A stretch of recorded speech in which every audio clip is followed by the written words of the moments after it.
సమస్త దూషణ మాటలను మాని క్రొత్తగా జన్మించిన శిశువులను పోలిన వారే నిర్మలమైన వాక్యమును పాల వలన రక్షణ విషయంలో ఎదుగు నిమిత్తము ఆ పాలను అపేక్షించుడు అంటున్నాడు. చిన్నపిల్లలు పాలు లేకపోతే ఇలా గుక్కపట్టి ఏడుస్తారు. ఒకవేళ తల్లి ఆదమరిస్తే, తల్లి ఏదైనా పని చేసుకుంటుంటే, తల్లి భోంచేస్తుంటే ఇంకా మిగతా కుటుంబీకులు అందరికీ అల్లాడిపోతారండి. ఏ పాప ఏదో కనపడతలేదా, బాబు ఏడుస్తున్నారు కనపడలేదా, ముందు పని మానేసి ముందు పాలువి. అంటే పాప ఆకలిని ఎరిగాం మనం. పాప తలడిల్లిపోతుంది, పాప మరి బలహీన పడిపోతుంది పాలు తాగకపోతే అనుకుంటున్నాం. కానీ ప్రియులారా, మనము వాక్యం అనే పాలన అపేక్షించాలంట. మనం ఆత్మీయంగా ఎదగాలంటే, మనల్ని చూసి మరొకరు దేవుని దగ్గరికి రావాలంటే, మరొకరు మనల్ని చూసి ఆత్మ సంబంధమైన అనుభవాలు కలిగి జీవించాలంటే, వారు మనసులు మార్చుకుని వారు అనుభవించినటువంటి, వారు నడుస్తున్నటువంటి ఆ మంచి మార్గంలో నేను జీవించాలనుకుంటే మనం ఆత్మీయంగా ఎదగాలంట. ప్రియులారా, ఆత్మీయంగా ఎదగాలంటే వాక్యం అనే పాలన అపేక్షించాలంట. అంటే వాక్యం వినటానికి, వాక్యం చదువుకోవడానికి, వాక్యం నేర్చుకోవడానికి మనము విలువైన సమయాన్ని వాక్యానికి ఇవ్వాలంటే ప్రియులారా. ఆదివారం ఆరాధనకు చాలామంది వస్తున్నారు. వాక్య కూటం కూడా అంత విలువైంది మనకి. వాక్య కూటము, బైబిల్ క్లాసు అంత విలువైంది. వాక్యం నేర్చుకోవాలి మనం. చిన్నపిల్లలకి పాలు పట్టకపోతే ఎలా వారు అనారోగ్యంగా ఉంటారో, ఆత్మీయమైనటువంటి దేవునమైనటువంటి మనము వాక్య కూటానికి రాకపోతే అంత బలహీనపడిపోతాం మనం. వాక్య కూటము మన జీవితంలో ప్రథమ స్థానంగా ఉండాలండి.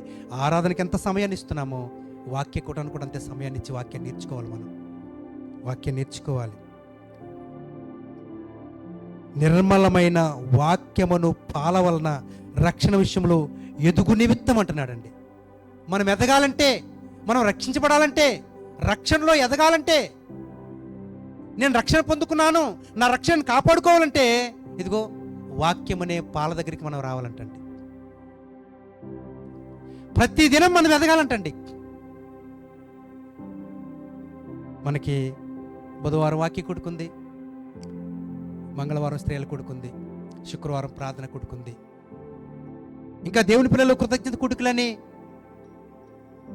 కుటుంబంలో జరుగుతున్నటువంటి ప్రతి కార్యం కొరకు ప్రత్యేకమైన ప్రార్థన కూటాలని పెట్టుకుంటున్నారు. వాటిలో మనం అనుభవించాలి, వాటి దగ్గరికి మనం వెళ్ళాలి, వారితో పాటు మనం కలవాలి, వారితో పాటు మనం సహవాసం చేయాలి. అప్పుడే ఆ వాక్యాన్ని మనం ఆహారంగా తీసుకుంటాము, ఎదుగుతాం మనం. చిన్నపిల్లలు ఆ 2 చుక్కల పాలు తాగి ఎంత చక్కగా ఎదుగుతారు. 1 నెల చూసేటప్పటికి, 2 నెలలు చూసేటప్పటికి పిల్లలు బాగానే ఉన్నారు అనుకుంటాం మనం. ఎందుకంటే వారికి తగిన ఆహారము అందుతుంది కాబట్టి.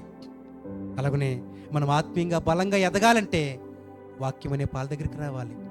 మనల్ని బలంగా పెంచేటటువంటి, మన బలహీనతలను మర్చిపోయేట్లుగా చేసి, మన బలహీనతలను వదులుకొని, లోక సంబంధం అడియాశలు వదులుకొని ఆత్మీయంగా దేవుని కొరకు, దేవుని వారంగా మనం బ్రతకాలంటే వాక్యం దగ్గరికి రావాలి. మనం వాక్యం దగ్గరికి రావాలి. ఇంకా 4వ వచనములు అంటాడు, మనుషుల చేత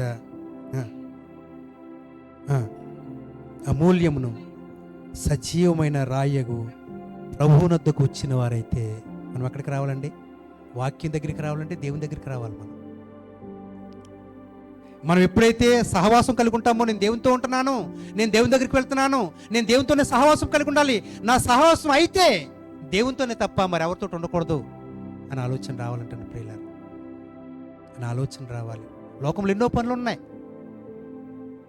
లోకంలో ఎన్నో వ్యాపారాలు ఉన్నాయి, లోకంలో చాలా గలిబిలు ఉంది, లోకంలో చాలా తొందరపాటు కంగారు పనులు ఉన్నాయి. కానీ వాటినన్నిటికీ సమయాన్ని ఇస్తున్నాము, వాటినన్నిటి చేయగలుగుతున్నాము, వాటినన్నిటి సమర్థించగలుగుతున్నాము. కానీ ఆత్మీయంగా ఎదగటానికి, మనం ఆత్మ సంబంధ సంఘముగా, బలమైన సంఘముగా ప్రజల మధ్య దేవునికి సంఘంలోను సమాజంలో కనపడటానికి మనం దేవుని దగ్గరికి రావాలంటండి. యాకోబు రాసిన పత్రిక 1వ అధ్యాయము 21వ వచనంలో మంచి మాట ఉందండి. యాకోబు రాసిన పత్రిక 1వ అధ్యాయము 21వ వచనం అండి.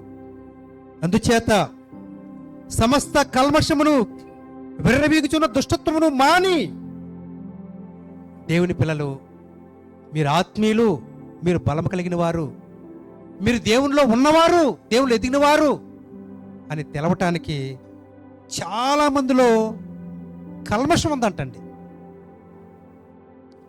మీరు ఆత్మీయంగా కనబడాలంటే కల్మషాన్ని వదిలేయాలి. ఆత్మీయంగా నటిస్తున్నారు, ఆత్మ సంబంధులుగా ఏదో వచ్చి వెళ్తున్నారు, కానీ హృదయాలలో మాత్రము పెరిగిపోయింది కల్మషం అంటండి. కల్మషాన్ని ముందు తీసేసుకోవాలి. నమ్మి బాప్తిస్మం ఎందుకు పొందుకుంటున్నామంటే ప్రతి పాపం నుండి కడగబడడానికి, విడిపించబడడానికి, ప్రతి విధంగా కల్మషాన్ని మన నుండి తీసివేసుకోవడానికి. బాప్తిస్మం పొందారు, బలలో పాలు పొందుతున్నారు, కల్మషం అలాగే ఉంది, వేషధారణ అలాగే ఉంది, అసూయ అలాగే ఉంది, దోషమైన మాటలు అలాగే ఉన్నాయి. కానీ ప్రియులారా, ఇక్కడ విర్రవీగుచున్న దుష్టత్వమును మాని లోపల నాటబడి మీ ఆత్మను రక్షించుటకు శక్తిగల వాక్యమును సాత్వికంతో అంగీకరించండి అంటున్నాడు. ఆత్మ సంఘముగా, బలమైన సంఘముగా, ఆత్మ అనుభవాలు కలిగి మనం ఉంటున్నాము అనడానికి నిదర్శనం ఏంటంటే మనలో వెర్రవీగుతున్నటువంటి కల్మషాన్ని, దుష్టత్వాన్ని మానేసుకోవాలంటండి. మనం మానితేనే సాత్విక మనసు మనకు వస్తుందంటండి. మనం మానితేనే రక్షించబడడానికి వాక్యాన్ని అంగీకరించే వారంగా మనం ఉంటామంటండి. మనం అన్నీ మానుకోవాలి ప్రియులారా. అందరిలాగా జీవించడానికి, అందరిలాగా మాట్లాడడానికి, అందరిలాగా ఆలోచించడానికి, అందరిలాగా ముందంజ వేయటానికి, పరిగెట్టడానికి మనకి ఏమాత్రం రైట్స్ లేవండి. శరీరం గురించి తెలదు కాబట్టి, ఆత్మ గురించి తెలవదు కాబట్టి, దేవుని గురించి తెలదు కాబట్టి లోకంలో అందరూ అనేక రకాలుగా వారు జీవిస్తున్నారు. మనం జీవించడానికి మనకి రైట్స్ లేవండి. మనకి రైట్స్ లేవు ప్రియులారా. ఇక్కడ అన్నాడు, లోపట నాటబడి మీ ఆత్మను రక్షించుటకు. లోన చెప్పబడే ప్రతి మాట, మనం చదువుకునే ప్రతి మాట హృదయంలో నాటపడాలంటండి. కానీ హృదయంలో ఎన్నో నాటుకుంటున్నాం మనం. దుష్టత్వాన్ని, అసూయని, వేషధాన్ని, కల్మషాన్ని, సమస్తమైనటువంటి అల్లరితో కూడిన ఆటపాటల్ని, వినటానికి కూడా అసహ్యంగా కలిగేటటువంటి మాటలు కూడా కొంతమంది మాట్లాడతారంటండి. ఇవన్నీ మనం మానేసుకోవాలంట ప్రియులారా. ఇవన్నీ బయటకు తీసుకుంటేనే వాక్యం హృదయంలో ఉంటుంది. నిన్ను రక్షించడానికి, నీ ఆత్మను కాపాడడానికి, నీ కుటుంబాన్ని కాపాడడానికి, నిన్ను పరలోకం తీసుకెళ్ళడానికి ఆ వాక్యం నీ హృదయంలో ఉండాలంటే ఇదిగో దేవునికి విరోధమైన ప్రతి దాన్ని తీసేసుకోవాలి. ప్రతి దాన్ని తీసివేసుకుంటేనే కానీ